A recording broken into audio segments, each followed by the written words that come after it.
سلامتنا تقبلوا فنويري تي في اب مكتتال تركبوا زخبركم تعذبتنا خميت وعلون لوم سونيك لتحساس نفرق مع التنفران استلالو هاغراون زينات حيزنا لكم قريبنا لنا زينا زغروا لكم خالد محمد برهان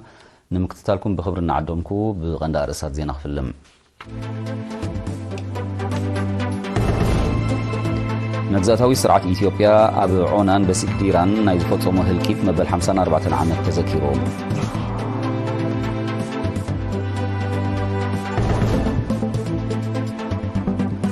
أبزوبا قاشباركان وزوبا غردت بقعة تمهارو كبن مبال زعلمة زي تتخايلهم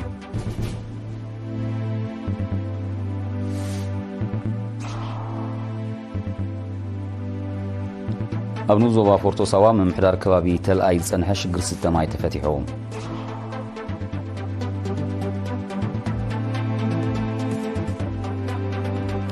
منغست روسيا هاغرو نيكليساوي أتصوار كتفتن كمتخل أتنكيهم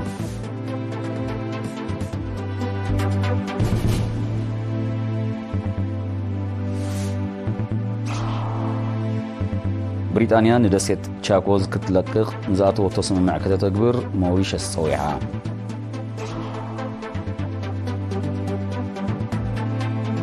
تشاينان حموشت هاجرات ماكلاي ايسيان زمدن ان مدنفع زغل سممعات كتيمان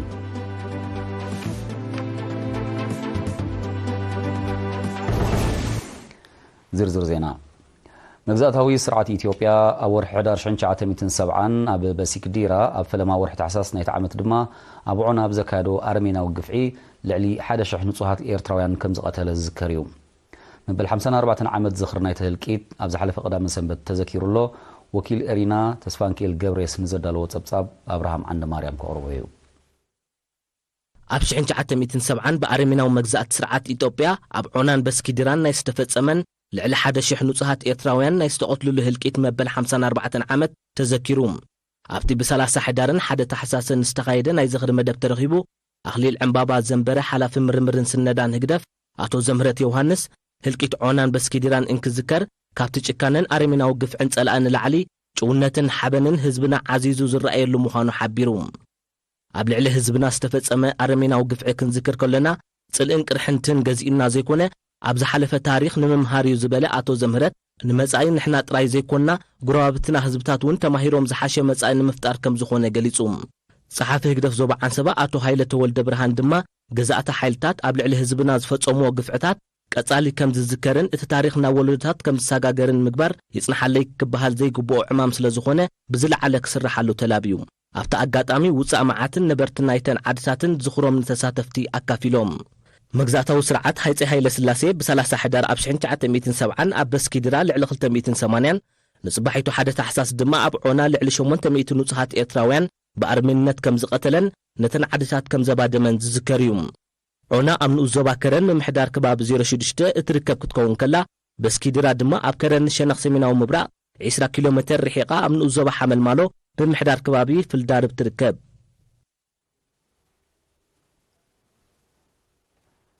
هماد إيش أنفر زوبا قاشباركا ودابي دك أنسيو بمحيال تساتافنتن قبل معتاو مدبات مدنفع زكاير زلو تصعري وتاولوت يمزقب كم زلو أبارونتو أب زكايرو عمتاو قمقام قليسوم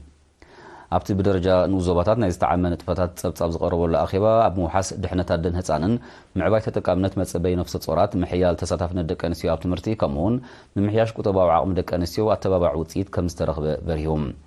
ببجزيو زوهاب زلو مياوي سلطناتاتن استمرتاتن ون صلو بقليل كم زيت مد كتقاسن كلو اموغاد غدات اللمدتات كمون موحاس مسلات قلعو لوطو كان تمصه غنا سراح زدل العمامات كم زخونه تحبيرهم حلفيت تشنفر ويزرو يحدغا يوحنس ابزهابوتو مغلصي مس مشاركت اكلات بستسلاسل مدبات تتقامن دك انستيو اب اغلغلوتات تعنان تمرتن كب كم زبله ابرحو كبابيتات كيترفس تودب سلطناتاتن زتخايده غسغوساتن دما اب معباله ابالات استواصو خمس غبره افليطام ويزرو يحدغا صعيبا محيال قطباو عقمي محبر غنا صعري زحاتت عيو سلازخونه لعولاد هو خوهابو تبتيح زلو درجه بمعقاب ناي بحر لوطن ممصا دما بعتوب كسرح بمزخر امصاي تران ابركتون مشارت اكلات كعزز اتحساسيبام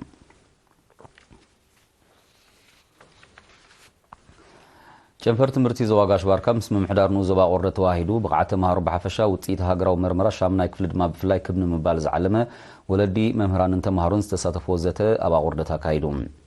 ኣብቲ ጨንፈር ሓላፊ ሙያውን ቴክኒካውን ስልጠናታት መምህር መሐመድ ሓሰን ኣብዝሃቦ መብርሂ ጠንቂ ድኽመት ተምሃራይ ካብታ ዝወፍረላ ቤት ትምህርቲ ክነቅል ተኽእሎ ስለ ዘሎ ወለዲን ደቆም ዘሰኩሞም ሓላፍነት ኣብ ዝፈጥሮ ተጽዕኖ ኣድህቦ ክገብሩ ከምኡውን ዕለታዊ ምክትታል ክካይዱን ምስ መምህራን ብቐጻሊ ክላዘቡን ከም ዝግባእ ኣብሪሁም ጠንቂ ድኻም ተምሃሮ ንምልላይ ካብ ዝተመዙ መምህር ዮናስ ግርማጽን ኣብ ዝቐረቦ ጸብጻብ 50 ደቂ ኣንስትዮ ኣብ ዝርከብኦም ካብ 1 ክሳብ 3 ግዜ ዝተረፉ 625 ተምሃሮ ብዝተኻየደ መጽናዕቲ እቲ ጠንቂ ካብ መባእታ ዝነቅል ኮይኑ ከም ዝተረኽበ ብምጥቃስ ተምሃሮ ብኢድ ዋኒኖም ዘብክርዎ ኸይኣክል ናብ መምህራን ደው ኢሎም ደቆም ካብ ትምህርቲ ንኸብክሩ ፍቓድ ዝሓት ወለዲ ከም ዘለዉ እዚ ድማ ተወሳኺ ዕማም ይህብዎም ከም ዘለዉ ዘመልክት ስለ ዝኾነ ክውገድ ኣዘኻኺሩ ተሳተፍቲ ኣብ ዝቐረበ ሓሳባት ድሕሪ ዘካየድዎ ዘተ ተመሪፃ ዘላ ኮሚቴ ወለዲ ምክትታላን ምቁፅፃራን ከተሓይል ተማሕፂኖም ኣመሓዳሪ ንዞባ ወረዳ ኣቶ ኢሳቅ ጥዑም ኣብ ዝሃቦ መዛዘመ ቃል ተሳተፍነት ሕብረተሰብ ኣብ ማእዲ ትምህርቲ ምሕያል ማለት መጻኢ ዕድል ወለዶታት ምውሓስ ስለ ዝኾነ ዝረአ ድኻማት ተምሃሮን ምፍዋስ ተራ ኩሉ መሻርክቲ ክሕይል ፀዊዑ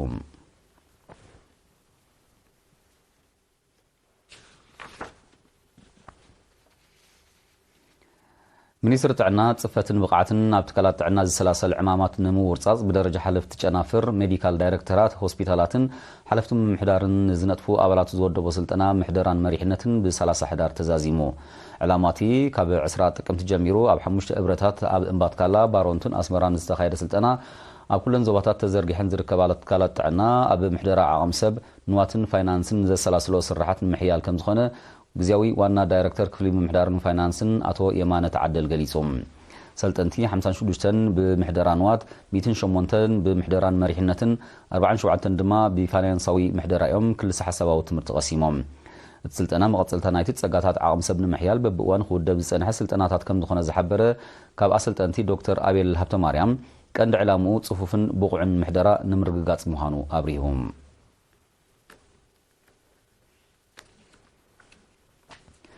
ኣብ ዞባ ፖርቶ ሳዋ ምሕዳር ከባቢ ተልኣይ ዝጸንሐ ሽግር ስተማይ ህዝብን ተምሃሮ ቤት ትምህርቲ ዋርሳ ይከኣሎን ዝተሳተፍዎ ወፈራ ተፈቲሖም ኣካያዲ ስራሕቲ ምሕዳር ከባቢ ኣቶ በረኸት ገብረ ስላሴ ነሪና ብዝሃቦ ሓበሬታ ኣብቲ ብውሕጅ ዝተበላሸወ መስመራት ማይ ናይ ምጽጋንን ገረብ ተምር ሙሳ ናይ ምውጋድን ዕማም ማእከል ስልጠና ሓይልታት ምክልኻል ሳዋ ዓብዪ ኣበርክቶ ከም ዝገበረ ኣረድዮም በቲ ዝተወስደ ተበግሶ ዝተበላሸወ ሻምብቆታት ማይ ከም ዝተተክአ ብምጥቃስ ህዝቢ ብውሕልነት ክጥቀመሉን ክከናኸኖን ኣተሓሳሲቦም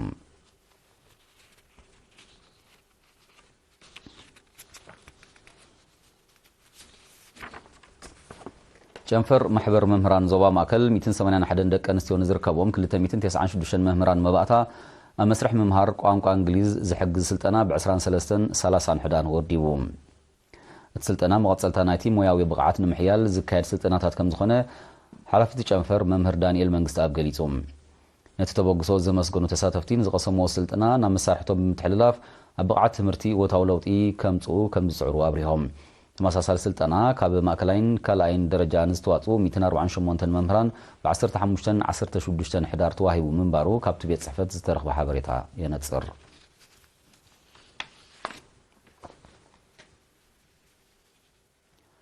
ኣብ ዞባ ዓዲ ቀይሕ ካብ 6 ኣብያተ ትምህርቲ ዝተዋፅኣ 3 ጽጉማትን ስንኩላን ተምሃሮ ገንዘባዊ ደገፍ ተገይሩ ኣብቲ ብ27 ሕዳር ዝተኻየደ ስነ ስርዓት ሓላፊ ትምህርቲ ኣብቲ ዞባ መምህር በየነ ተስፋይ ደን ተምሃሮ ካብ ኣብያተ ትምህርቲ ደርዓ ኢጊላ ሳፊራ ደቅ ዘርሰናይ ዳግን ሓዋፁን ዝተለለያ ምዃንን ብምጥቃስ ትምህርተን ንኽቕፅላ ንምትብብዕን ዝተወስደ ስጉምቲ ከም ዝኾነ ኣብሪሁም ሓላፊት ሃማደአ ወይዘሮ መሰለሽ ለገሰ ብወገና ዝተምሃረት ጓል ኣንስተይቲ ዓንዲ ስድራ ቤትን ሕብረተሰብን ስለ ዝኾነት ናይ ኩሉ ምትብባዕን ደገፍን ክግበረላ ከም ዝግባእ ገንዚባ ኣብ መወዳእታ ኣካያዲ ስራሕ ንዞባ ዓዲ ቀይሕ ኣቶ ኪሮስ ገብረ ማርያም እቲ ጉዳይ ንሚኒስትሪ ትምህርቲ ጥራይ ዝግደፍ ስለ ዘይኮነ ኩሉ ኣካል ክሰርሓሉ ኣዘኻኺሮም ዝኸበርኩም ተኸታተልትና ዜና ወጻኢ ሒዝና ድሕሪ ዝሓፃር መሰጋገሪት ክንምለሰኩም ኢና ምሳና ፅንሑ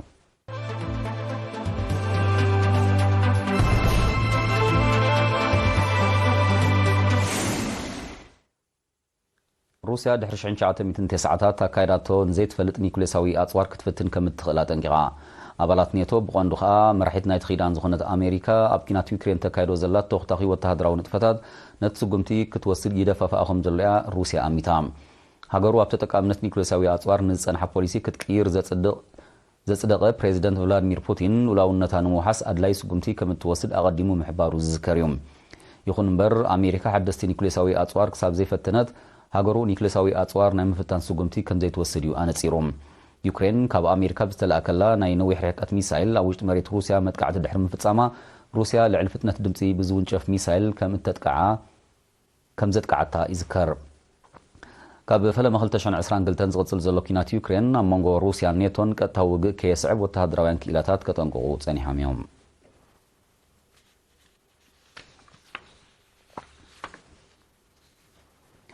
ብሪጣንያ ኣብ ትሕቲ ግዛእታ ንዘለዋ ዋንነት ሃገሩ ዝኾና ደሴታት ቻጎዝ ክትለቅቕ ንዝኣተወ ተስምምዕ ከተተግብር መንግስቲ ማውሪሸስ ፀዊዑ ክልቲአን ሃገራት ኣብቲ ጉዳይ ኣብ ዝሓለፈ ወርሒ ጥቅምቲ ኣብ ስምምዕ ከም ዝበፅሓ ዝፍለጥ ኮይኑ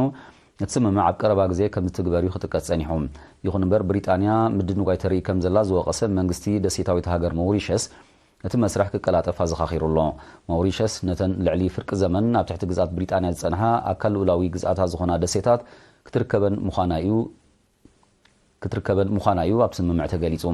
ይኹን እምበር ኣሜሪካን ብሪጣንያን ኣብተን ደሴታት ዶኪኖንኦ ዘለዋ ወተሃደራዊ መደበር ክቕጽል ብምዃኑ ልኡላውነት ናይተን ደሴታት ሙሉእነት ከም ዘይህሎ ተንተንቲ ክጠቕሱ ጸኒሖም እዮም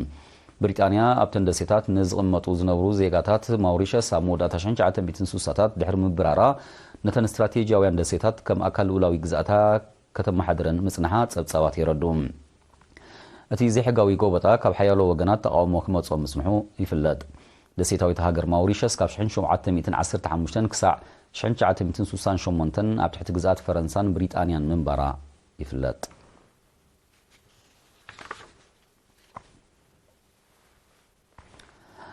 ህዝባዊት ሪፐብሊክ ቻይናን ሓሙሽተ ሃገራት ማእከላይ ኤስያን ማለት ካዛክስታን ኪርጊስታን ታጂኪስታን ቱርክሜኒስታንን ኡዝቤኪስታንን ኩሉ መድያዊ ዝምድናን ንምድፋዕ ዝኽእል ስምምዓት ከቲመን ሚኒስትራት ጉዳያት ወጻኢ 6 ሃገራት ብሓደ ታሕሳስ ኣብ ቻይና ብዘካየድዎ ርክብ ኣብ ጽላታት ቁጠባ ብሓፈሻ ንግድን ወፍርን ድማ ብፍላይ ዝጸንሐን ሽርክነት ከደንፈዓ ምዃነን ሓቢሮም ኣብ 2023 ኣብ መንጎ ቻይናን 5 ሃገራትን ዝተኻየደ ንግዳዊ ምልውዋጥ ኣስታት $9 ቢልዮን ከም ዝግመት ይጥቀስ ብዘይካዚ ተን ሃገራት ዞባውን ዓለማውን ጸጥታ ንምውሓስ ዘካየድኦም ምትሕብባር ከም ዝሐይላ ኣብ ትርክብ ኣፍሊጠን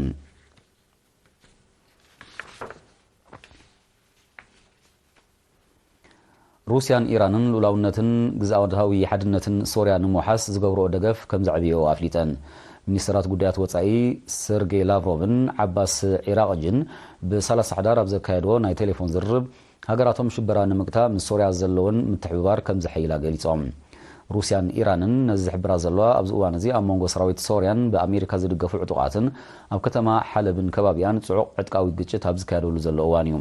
በቲ ገና ዝቕጽል ዘሎ ግጭት ልዕሊ 400 ሰባት ከም ዝተቐትሉን ኣማኢት ከም ዝቆሰሉን እዩ ዝግለጽ ዘሎ ኢራን እዚ ሓድሽ ግጭት ኢድ ግዳማውያን ሓይልታት ከም ዘለዎ ብምጥቃስ ዕላምኡ ጸጥታ ዞባ ማእከላይ ምብራቕን ኤስያን ንምዝራግ ምዃኑ ኣቐዲማ ወቒሳ እያ ኣብቲ ግጭት ኣሽሓት ግዳማውያን ዕጡቃት ይሳተፉ ከም ዘለዉ ዝገለጸ ፕሬዚደንት ሶርያ በሻር አልኣሰድ ብወገኑ ገስጋስ ሽበራውያን ብሰራዊት ሃገሩን መሻርክትን ይብርዕን ከም ዘሎ ኣረዲኡ ካብ 2015 ናብ ሶርያ ሰራዊት ኣዋፊራ ዘላ ኣሜሪካ ጸጋታት ንምዝማት ሽበራውያን ከተዕጥቕ ምጽናሓ እዩ ዝሕበር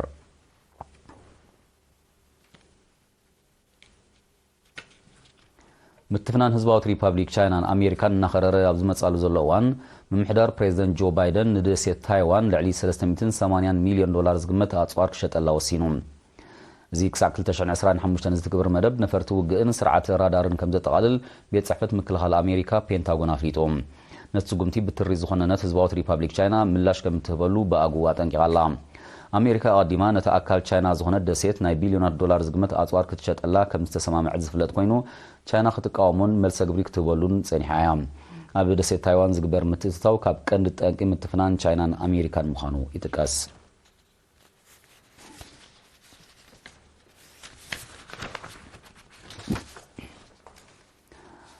ኣብ ታይላንድን ማሌዥያን ዝወቕዐ ብርቱዕ ዝናብ ዘስዓቦ ሓደጋታት ዕልቕልቕ ሰብኣዊ ንዋታውን ኣከባብያውን ክሳራታት ኣውሪዱ በቲ ኣብ ዝሓለፈ 50 ዓመታት ኣብተን ሃገራት ካብ ዝተኸስተ ዝሓየለ ምዃኑ ዝተጠቕሰ ተፈጥራዊ ሓደጋ ብውሕዱ 20 ሰባት ከም ዝሞቱ ዝሓበሩ ጸብጻባት ሓያሎ ካልኦት ድሃዮም ጠፊኡ ስለ ዘሎ ቁጥሪ ሙታት ክውስኽ ከም ዝኽእል ኣሚቶም ኣብ ትሕቲ ቅርፂ እውን ከቢዕ ዕንወት ከም ዝወረደ ዝጠቐሱ ሰብ መዚ ናይተን ሃገራት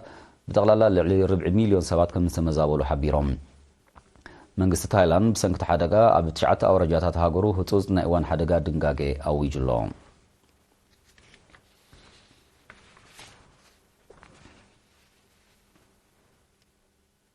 نسعى استرالو زينا نمززام أرساتو خدق مالكم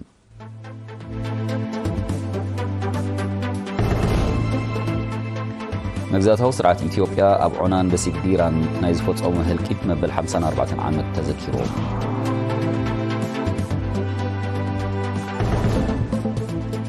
عبزو باقاش باركان وزبا وردت بقعة مهارو كبن مبال زعلمة زيت تخايلو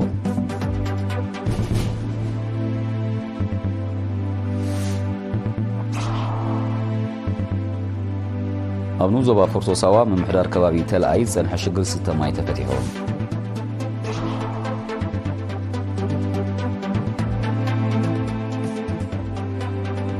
منغست روسيا هاجرون يكليساوي أطوار كتفتن كمتغلات الكيوم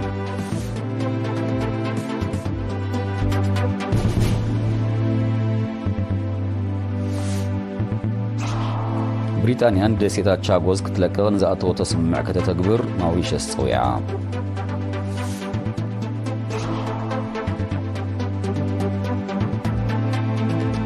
تشاينان حموش هاجرات ماكلاي ايسيان زمننا ان مدنفع زخل سممعات كتيمان